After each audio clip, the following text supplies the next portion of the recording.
Bon, je pense que le premier challenge que les assureurs ont, c'est d'abord un problème de confiance. C'est un problème de confiance parce que les femmes, enfin c'est tout le secteur de l'assurance en général, les gens ne comprennent pas vraiment quels sont les produits qu'on offre et comment ça fonctionne.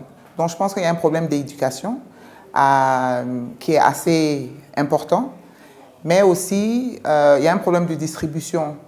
Les femmes n'ont pas toujours le temps de venir dans des bureaux pour acheter de l'assurance, donc ce serait important de pouvoir avoir accès à elles, surtout à travers la digitalisation, surtout à travers le partenariat qu'on a avec les banques, parce qu'il y a une bonne partie des femmes qui sont bancarisées.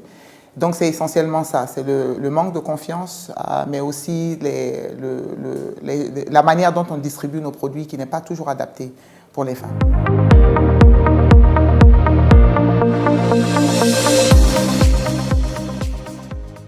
Bon, la première chose, c'est que si on ne comprend pas l'assurance, même si on les a disponibles sur une application mobile, ça ne va pas encourager les gens de l'acheter.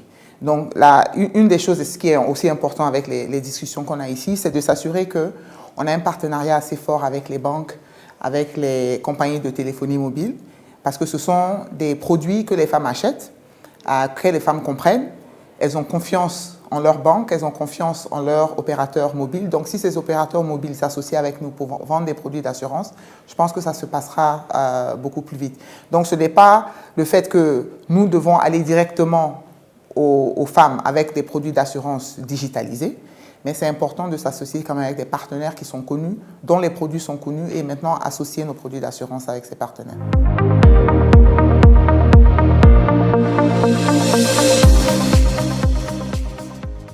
Ça a évolué.